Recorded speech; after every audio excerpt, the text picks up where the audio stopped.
We're going to talk about this sensor pen and sewing. The first thing I want to share with you is if you go into the help menu and choose video, there are 6 videos related to the sensor pen.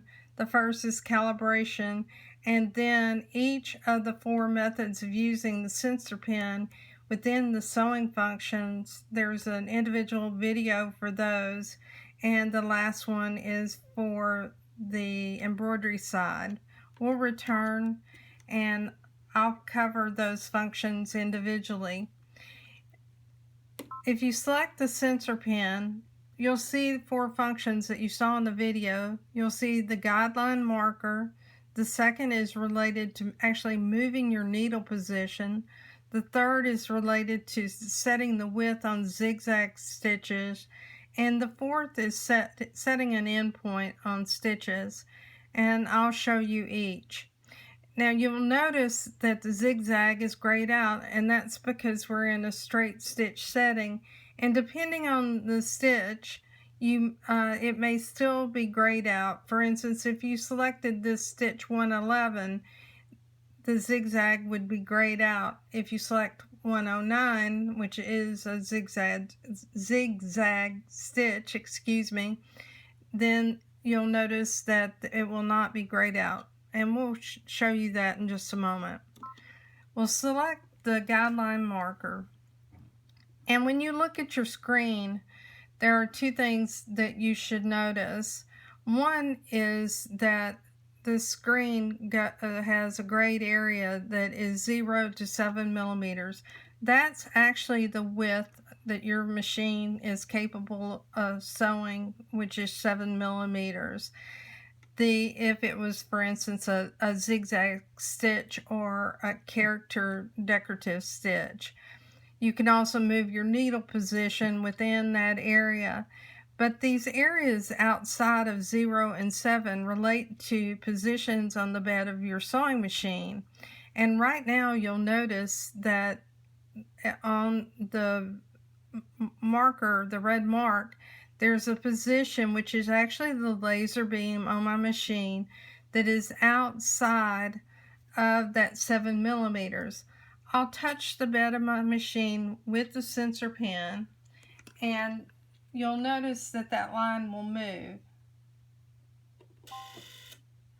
So I set a position that is at the extreme right of the machine, and I can also select a position by holding down, let me go back into it.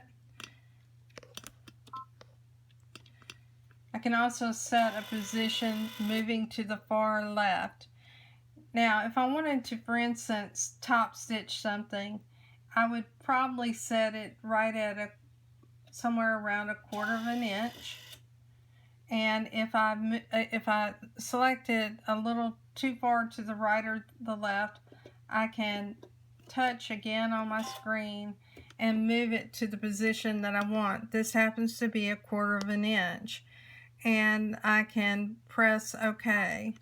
Now let's look at our machine bed under the needle to see what that looks like. The first thing on your screen, though, that I want to point out is you now have the laser beam showing up. You can choose the laser beam without the sensor pen, and probably that's one of the functions that I use the most within sewing. Right now it's showing that the laser beam is set at 9.5 millimeters. And you can see that my straight stitch line is the blue line depicted on the screen, and the red line is my laser beam. Let's look right under the needle, and you'll forgive me because I'm filming this using my iPhone, so I have to move a little bit. And I'm also sitting to the side, so you may notice that my sewing won't be as good as it possibly could be.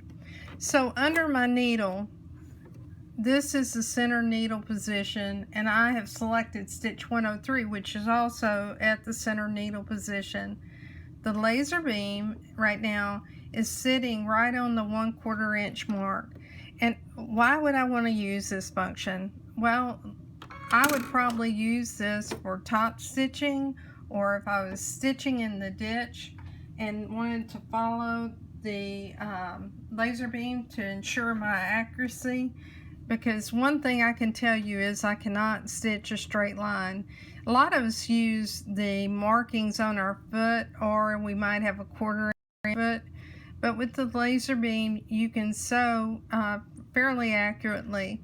So let's go ahead and sew a bit on following the guideline that's on the bed of the machine. Now I'll stop and let you see the stitching. And even though I'm working behind a camera, hopefully you can see this, the green thread, the stitching is fairly straight. If I had this on the pocket of a shirt, I would be satisfied with it.